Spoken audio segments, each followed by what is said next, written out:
Iran. Iran. Iran. Breaking news, 2 U.S. warplanes shot down by Iran. A short time ago, major combat operations in Iran. दुनिया एक ऐसे मोड़ पर खड़ी है जहाँ एक छोटी सी गलती बड़े युद्ध में बदल सकती है। ईरान और अमेरिका के बीच के हालात इतने गंभीर हो चुके थे कि पूरी दुनिया की नज़रें इसी पर टिकी थी और फिर अचानक से 2 हफ्ते का सीज़ फायर। लेकिन सवाल ये है, क्या ये शांति है या तूफान से पहले की खामोशी?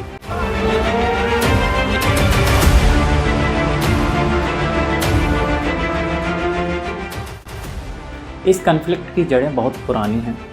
कई सालों से ईरान और अमेरिका के बीच पॉलिटिकल और मिलिट्री प्रेजेंस टेंशन बने हुए हैं। कभी सेक्शंस, कभी मिलिट्री प्रेजेंस और कभी इनडायरेक्ट कॉन्फ्लिक्ट्स। हाल ही के महीनों में ये टेंशंस और बढ़ गया।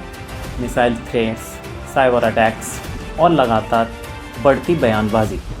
The entire country can be taken out in one night, and that night might be tomorrow night.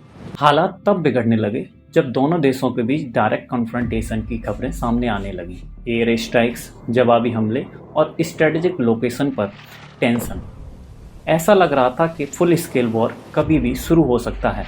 लेकिन इसी बीच इंटरनेशनल प्रेशर बढ़ा और फाइनली 2 हफ्तों के लिए सीज फायर अनाउंस किया गया। इस समझौते में पाकिस्तान ने मध्यस्थता की भूमिका निभाई। ईरान ने स्ट्रेट ऑफ हॉर्मुज़ को 2 हफ्ते के लिए खोलने की सहमति दे दी। अब सीज फायर होता क्या है? किसी भी लड़ाई को कुछ समय के लिए रोकना, लेकिन ये परमानेंट पीस नहीं होता। इस केस में भी ये सिर्फ 2 हफ्तों के लिए टेम्पररी पॉज है।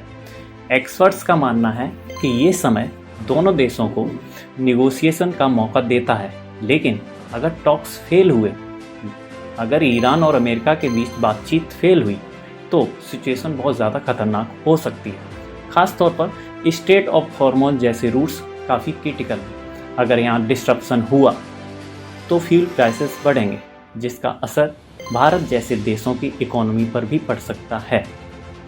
अब सबसे बड़ा सवाल ये है, क्या ये सीज फायर टिकेगा? ये आने वाले कुछ दिनों में टेंशन और बढ़ेगा। एक्सपर्ट का मानना है कि अगले कुछ दिन बहुत ही क्रिटिकल हैं। एक छोटी सी गलती सिचुएशन को वॉर की तरफ ले जा सकती है। तो क्या दुनिया एक युद्ध की तरफ बढ़ रही है या ये सीज फायर एक नई शुरुआत है? आप क्या समझते हैं, ये कमेंट में ज़रूर बताएं। तब तक के लिए नमस्कार, जय हिंद, जय भारत।